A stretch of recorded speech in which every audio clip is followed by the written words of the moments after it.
हम फिर से अध्यात्म की एक नई परिचर्चा को शुरू करते हैं। परिचर्चा है स्वीकृति, और स्वीकृति में त्याग का योगदान कितना है, इसको समझना जरूरी है।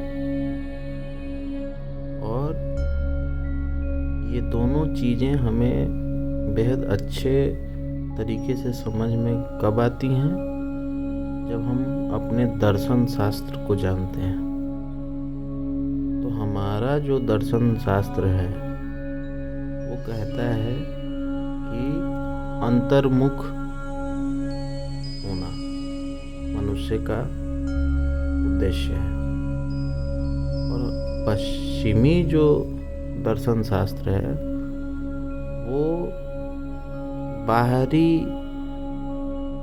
जो भी चीज़ें मौजूद हैं उनके बारे में अपने को जानकार करना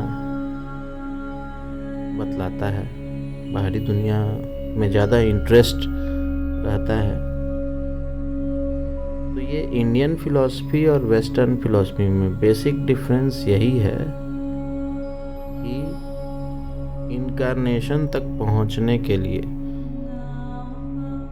अर्थ, काम, धर्म और मोक्ष, ये 4 पुरुषार्थ हैं भारतीय दर्शन शास्त्र के। और जो वेस्टर्न फिलॉसफी है वो सिर्फ ये पॉइंट बताता है कि अपने आप का जो लाइफ मिला है उस लाइफ में हम अपने बॉडी से रिलेटेड कितने चीज़ें गेन कर लें, यही बेसिक डिफरेंस है। और इस बेसिक डिफरेंस को अच्छी तरीके से समझना बहुत ज़रूरी है। हम अपने लाइफ में बहुत सुखी हो सकते हैं, बहुत दुखी हो सकते हैं। कब? जब हम मैटेरियलिस्टिक अप्रोच रखते हैं, मतलब भौतिकवाद की तरफ से अगर हम चलते हैं, हर चीज़ भौतिक विशेष रूप से सोचते हैं कि इससे क्या फ़ायदा होगा, और अपना शरीर उस मूल मंत्र में रहता है, तो वहाँ पे हमें सुख और दुख दोनों होता है। तो ये जो हमारे अंदर भावना है, ये हमने इंडल्ज किया है पश्चिमी फिलॉसफी से, पश्चिमी दर्शन शास्त्र से। और हमारा दर्शन शास्त्र कहता है कि जो भी हो रहा है बाहर, जो भी चल रहा है, उससे हमारा कोई मतलब नहीं है। We are here to know ourselves. हम लोग कौन हैं, हम अंतर्मुख जब होंगे नहीं तब हमें पता नहीं होगा। तो इसी परिचर्चा को आगे बढ़ाते हुए आज का टॉपिक है कि स्वीकृति क्या है, और स्वीकृति में त्याग का कितना योगदान है। तो आज फिर से सुंदरकांड की कुछ पंक्तियाँ और उनसे इनको समझना। तो ये उस समय की घटना है सुंदरकांड में, जब विभीषण जी जाते हैं राम जी से मिलने के लिए। उसी समय की पंक्तियां हैं। ताहि राखी कपीस पहियाए, समाचार सब ताहि सुनाए। कह सुग्रीव सुनहु रघुराई, आओ मिलन दसानन भाई। जो पहरेदार हैं, पहरेदार सुग्रीव जी के पास हैं और उन्होंने समाचार सुना दिए सुग्रीव को। सुग्रीव ने श्री राम जी के पास आके कहा कि हे रघुनाथ जी, सुनिए, रावण का भाई यानी कि विभीषण आपसे मिलने आया। कह प्रभु सखा बुझिए काहा, कहि कपीस सुनहु नर नाहा। जानी न जाय निशाचर माया, काम रूप के ही कारण आया। प्रभु श्री राम जी ने कहा, हे मित्र, तुम क्या समझते हो? तुम्हारी क्या राय है? वो आया है तो तुम क्या समझते हो कि वो किस लिए आया है? वानरराज सुग्रीव ने कहा, हे महाराज सुनिए, राक्षसों की माया जानी नहीं जाती है। यह इच्छा अनुसार रूप बदलने वाला न जाने किस कारण आया है। भेद हमार लेन सठ आवा, राखई बांधी मोही अस भावा। सखा नीति तुम नी की विचारी, मम पन शरणागत भयहारी। जान पड़ता है कि यह मूर्ख हमारा भेद लेने आया है, इसलिए मुझे तो यही अच्छा लगता है कि इसे बांध कर रखा जाए। ये सुग्रीव जी रामचंद्र जी को कह रहे हैं। और श्री राम जी फिर क्या कहते हैं? सखा नीति तुम नी की विचारी, मम पन शरणागत भयहारी। लेकिन श्री राम जी ने क्या कहा कि हे मित्र, तुमने नीति तो अच्छी विचारी है, परंतु मेरा प्रण तो है कि शरणागत के भय को हर लेना। सुनी प्रभु वचन हरस हनुमाना, शरणागत बच्छल भगवान। और प्रभु के जब ये वचन सुनते हैं हनुमान जी, तो वो हर्षित हो जाते हैं और मन ही मन कहने लगते हैं कि वाह प्रभु वाह,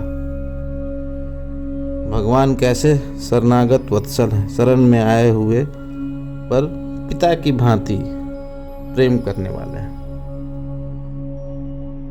अब ये तो इन पंक्तियों का शाब्दिक मीनिंग है, शाब्दिक अर्थ है। अब इसमें अध्यात्म की गहराई क्या है ये समझते हैं। जब हम इस संसार में रहते हैं तो हमें अपने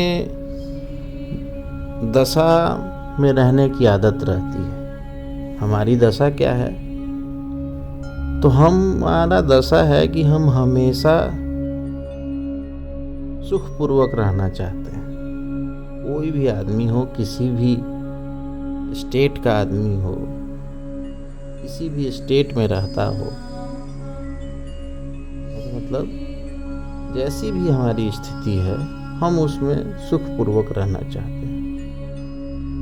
तो सुखपूर्वक रहने में अगर कोई व्यवधान होता है तो हमें दुख होता है। दुख विभिन्न प्रकार के हैं, अनगिनत दुख हैं। लेकिन अगर हम स्वीकृति में रहते हैं, एक्सेप्टेंस में रहते हैं, तो हमें उसमें बहुत सारी चीजें का त्याग भी करना पड़ेगा। कैसे? जो सिचुएशन में ईश्वर हमें रख रहा है, हमें रहना है। तो पहले स्टेज में क्या होगा ना कि ये जो हमारा संस्कार है, ये न जाने कब से पलता आ रहा है। और अभी क्या है ना कि ये संस्कार दोनों फिलॉसफी, दोनों दर्शन शास्त्र को मिला के कुछ अपना संस्कार बना लिए हुए हैं। और ये अंत तक ये बॉडी के संस्कार पे काबिल रह रहा है। अभी जो हम लोग का संस्कार है वो हर चीज़ में अपने बॉडी को ही सर्वस्व मानता है कि मेरा शरीर ही इस योग्य है कि हम ये कर पाएंगे। यही दिक्कत शुरू हो जाती है। अगर हम ये स्वीकृति दे दें कि प्रभु आप जैसे रख रहे हैं हमें, हम उसमें रहेंगे। इस तरीके से दुख देना है तो भी हम रहेंगे, सुख देना है तो भी हम रहेंगे, अच्छे से रखना है तो भी हम रहेंगे। इसको बोलते हैं संभाव। जब आपकी स्वीकृति होगी तो संभाव अपने आप आएगा। तो उसमें जरूरी है क्या? उसमें जरूरी है कि अटूट विश्वास के साथ इस संसार में रहना और त्याग करना। सुख का भी त्याग करना होगा तो करेंगे, दुख का भी त्याग करना होगा तो करेंगे। लेकिन जो जीवन हमें मिला है उसमें स्वीकृति का भाव रहेगा, क्योंकि हमें अटल विश्वास है प्रभु पे। तो विश्वास होने के कारण ही स्वीकृति होती है, और जैसे स्वीकृति हो गया यानी कि आप प्रभु में स्थित हैं, तो हर स्थिति आपके लिए अच्छी होगी। तो विभीषण जी जब रामचंद्र जी के पास आते हैं तो रामचंद्र जी की स्थिति क्या है? कोई भी आया शरणागत हो, वो आया तो मेरे पास किसी भी कारण से आया, लेकिन वो मेरे पास आया, तो शरणागत वत्सल कहा जाता है ईश्वर को। ये गुण है जो हम सब आदमियों में होना चाहिए, जो कि भारत में बहुत पहले से है और भारतीय दर्शन का सबसे अहम हिस्सा है। वसुदेव कुटुंबकम, ये भी इसी का ही रूप है।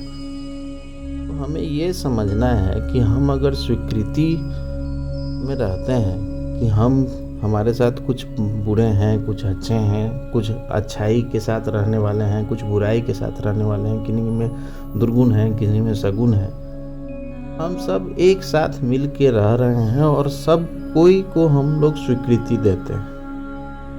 उस स्वीकृति भाव से रहने में जो प्रेम है, जो आनंद है, वही अध्यात्म का मूल मंत्र है। तो सुंदरकांड इतना सहज लिखा गया है तुलसीदास जी का, जिसमें सारे चीजों केंद्र बना के ईश्वर को कैसे प्राप्त कर लेना है। आपकी स्वीकृति हो गई तो ईश्वर आपको प्राप्त हो गए। आप हर सिचुएशन में स्वीकृत रहिए। आप अपने दिशा से नहीं सोचिए, ईश्वर की दिशा से सोचिए कि ईश्वर इस स्थिति में रहेंगे तो वो क्या सोचेंगे। इस स्थिति को प्राप्त कर लेना ही जीवन का उद्देश्य है। और अगर हर कोई को ये स्थिति प्राप्त है तो उससे आनंदित इस संसार में कोई भी नहीं है। तो बिना समय गवाए हुए हमें अपने एक्सेप्टेंस को और सुदृढ़ बनाते रहना चाहिए, ईश्वर में विश्वास जगाते रहना चाहिए और सरेंडर्ड रहना चाहिए। सरेंडर्ड, आप हर चीज़ में स्वीकृति अगर अपनी दे देते हैं तो आप सरेंडर्ड हैं। सरेंडर्ड रह के जो आनंद है, उस आनंद की व्याख्या की ही नहीं जा सकती है। अनंत है वो, हरि अनंत, हरि कथा अनंत है। तो इस अनंत महासागर में डुबकी लगाते हुए स्वीकृत भाव से परमात्मा में लीन हो जाएं और हमेशा परमात्मा को याद रखें और परमात्मा में रहें, परमात्मा तुल्य होने की कोशिश करें। मेरी कामना है कि आप सब परमात्मा के तुल्य होने का कोशिश करें और अपनी जितनी भी बुराइयां हैं उनको हटा के और केंद्र में ईश्वर को रखें और ईश्वर में लीन हो। और जो किया नहीं किया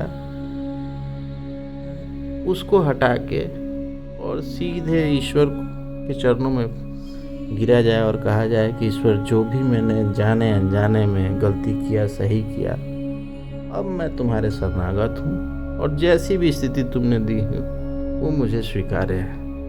तो आज के लिए बस इतना ही।